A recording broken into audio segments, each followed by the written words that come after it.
every year it just seems, whether it's small things or big things, he just keeps improving and stacking, becoming better. When you look at Josh Allen, your MVP at, this 30 part of the year, what do you see in his game? Like, what are your thoughts on him when you're watching Josh Allen, when you're evaluating him within this offense? What are you taking away? Are you seeing any particular things, areas he's improved, wrinkles that he's added, or just anything in general that's a major takeaway from you when you watch him play this position? The first takeaway is he's fucking insane. But the second, but really it's, but I've kind of, this is the game that stands out to me, was the second game against the Patriots last year.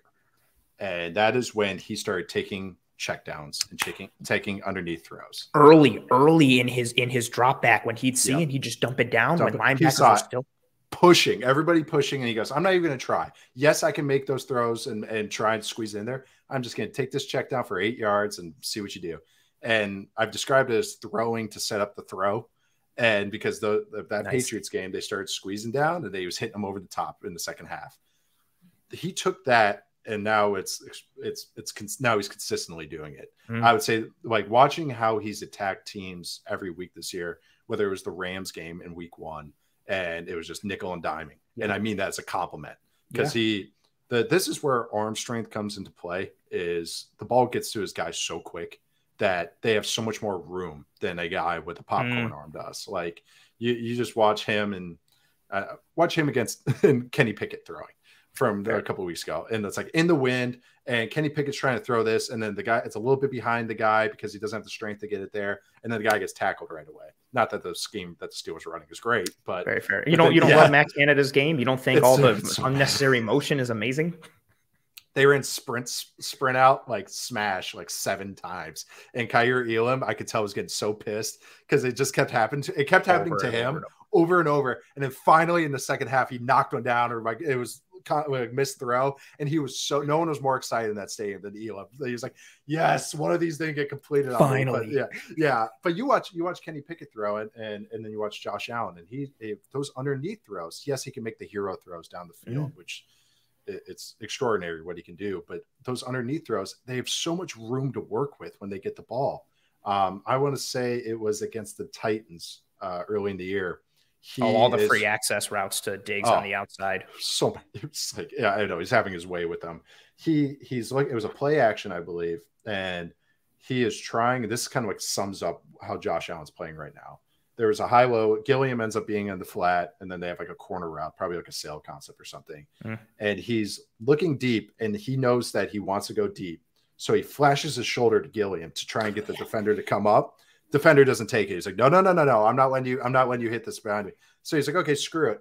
So he's able to look deep, flash short, look deep again, and then throw it short, all within rhythm. And the ball gets out there. It's not like Gilliam's at the sideline because it took so long. He's still catching the ball exactly where it's ideal. And he was able to get like 8 or 9 yards on it.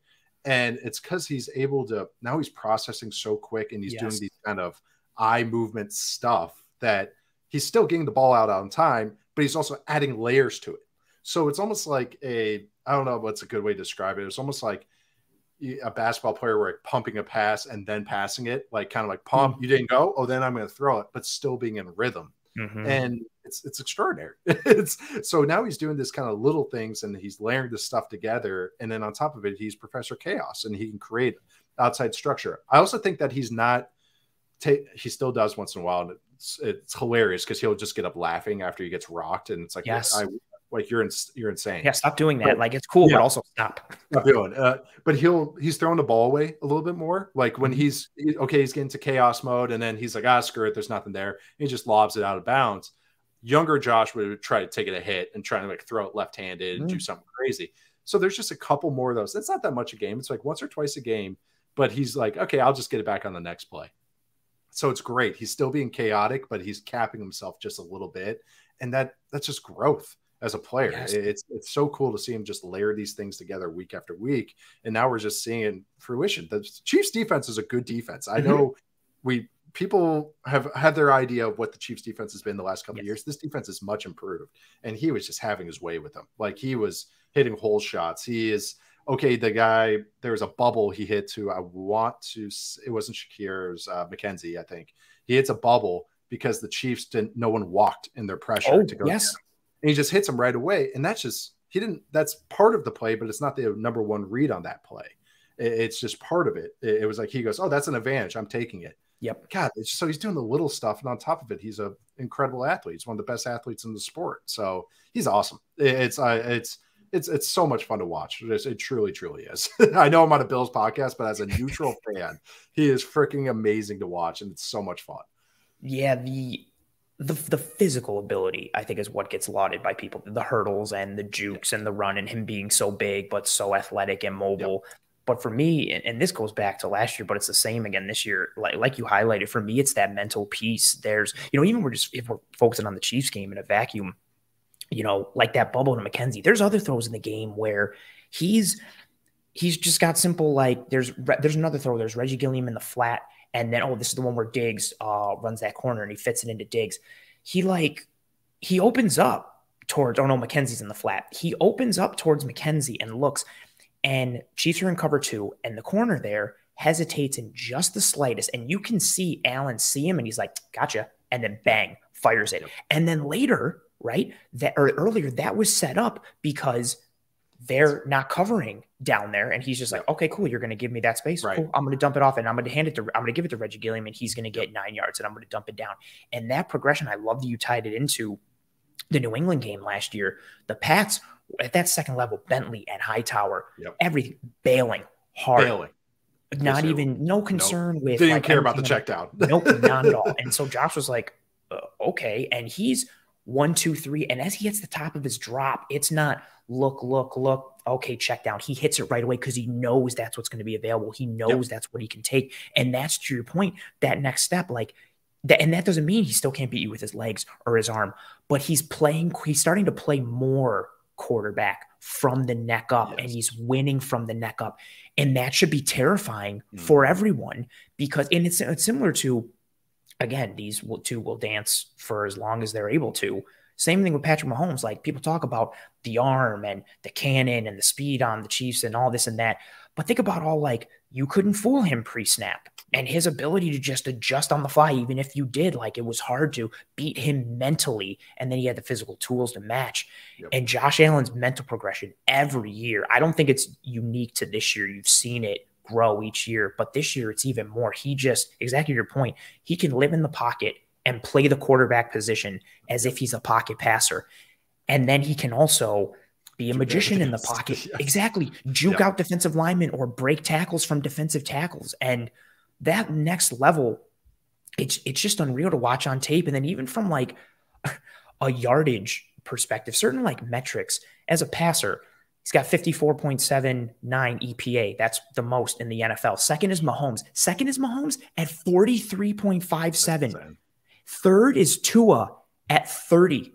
He's 24. He's almost 25 EPA points higher than the person in third place. And the person in second is Mahomes, and he's 14 higher. And then, so we know what he can do, like, as a passer, but as a runner, out of 133, unreal, 133 qualifiers as a runner, like guys who just had at least one carry, he's ninth in EPA as a rusher in the entire NFL, 12th in EPA per attempt, 5th in percentage of runs that resulted in positive EPA at 66%. He's 10th in first down percentage on runs, and he's 9th in yards after contact per attempt.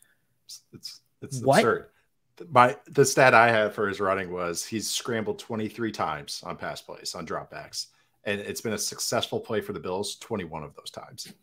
So it's and Jalen Hurts, put in perspective, I think it was, I wrote this in my article, he's scrambled 22 times, and I think he's been successful in like 14. And I think think of how many of those scrambles came in week 1 against Detroit, where they were just playing man coverage and he just had oodles and oodles of space. Yes, I know. Yes.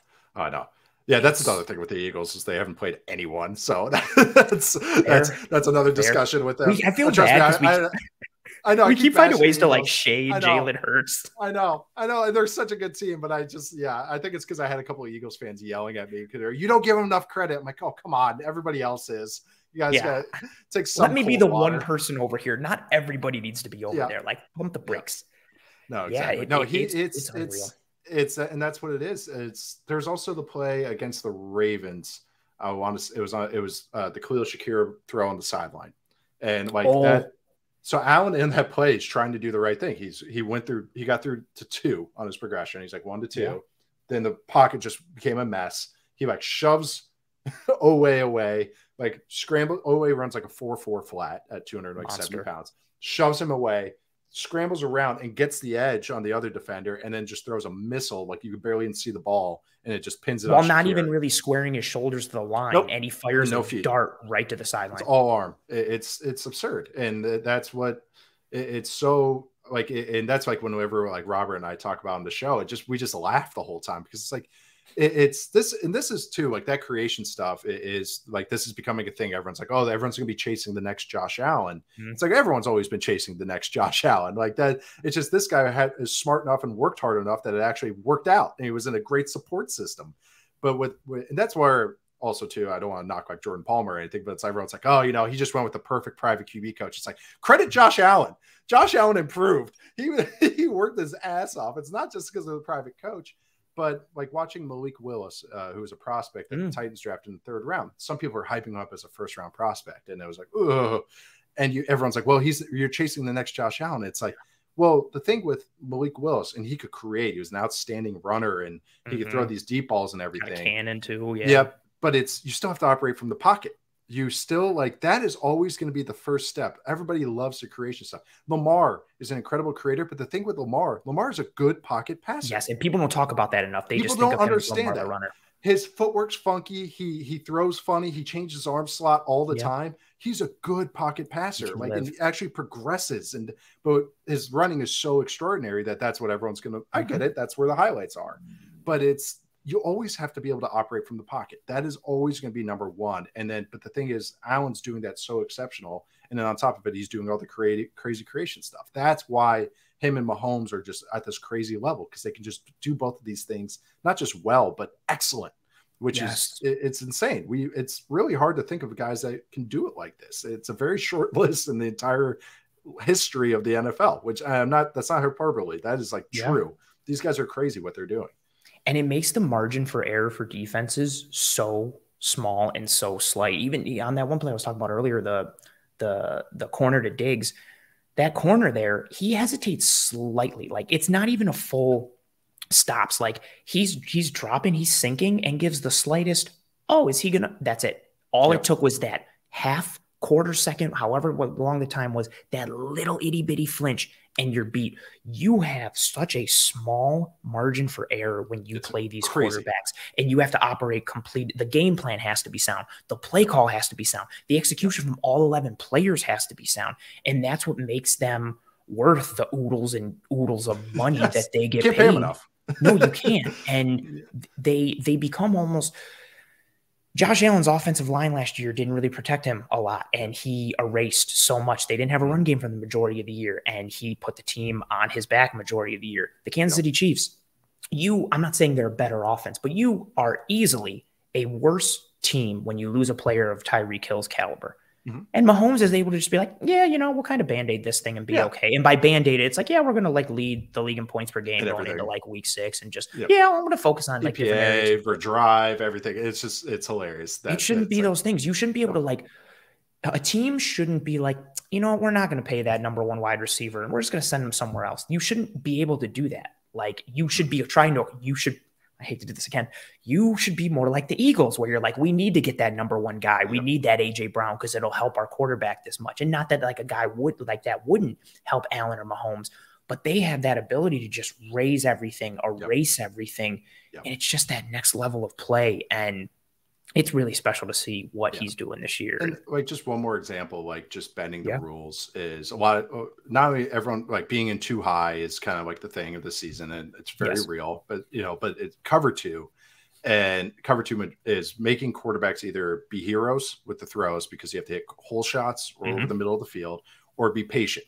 Like Joe Burrow's hit a lot of frustrations this year because he doesn't want to be patient. Even though doesn't have the strongest arm, he wants to hunt. He loves throwing go balls. That's what he likes to do. And so that's why cover 2's kind of knocked him because he is smart and tough and like a playmaker that Burrow is. His arm strength is average. And That's what I'll say. I'll put it at average. My nickname for him has been Dak Pennington, because Dude, that's good. He's he's big, he's smart, but arm strength isn't always there. Yeah, a little bit of Chad in there. Yeah, so but Allen and Mahomes, when they face cover two, yes, they'll check it down, but then they'll hit the hole shots. And Allen's done it seems like weekly, and he's throwing these hole shots to the field, and hole shots in cover two. You got the deep half safety, and you got the flat defender. So you got this little pocket. Most guys hit it to the boundary because it's a little bit of a shorter throw. Allen has hit at least 3 this year to the field, and that breaks the rules because, like you say, you're putting that corner in the bind. And that's why you see the check downs to the flat, because the corner is like, well, I got to sink because he's going to have a whole shot over my head. So that's where breaking the rules is they're doing the easy stuff, but then they do that 0.01% stuff that usually you only see a quarterback do once a season. And like I said, Allen has done it at least 3 times this year. I can just think of top of my head. There might be more. And Mahomes has done it at least twice that I can recall off the season. And that's a throw that most guys can make once a year. And we're like, oh, wow, that was an awesome throw. And they've done it several times. That's when we say break the rules. That's what these guys are doing, on top of doing all the running around stuff. And when they start to take like those, if both Allen and Mahomes were, focusing on Allen, like when you start to take those little checkdowns and take that stuff underneath, you create that hesitation, and you create defenses having to someone now have to honor those underneath throws and those checkdowns. And all of a sudden those 0.01 throws become like 0.09 or like 1.5. And that's 1.5 for like a regular, like odds. But for Allen and Mahomes, like a 1.5 might as well be like a 50% chance with what they can do. And that's where you're just living and dying as a defense, being like, do we want to get bled slow or do we want to get killed quick? But either way, we're dying. And what do we do? It's pick your poison, and it's not a lot of fun. No, it's not fun for the defenses.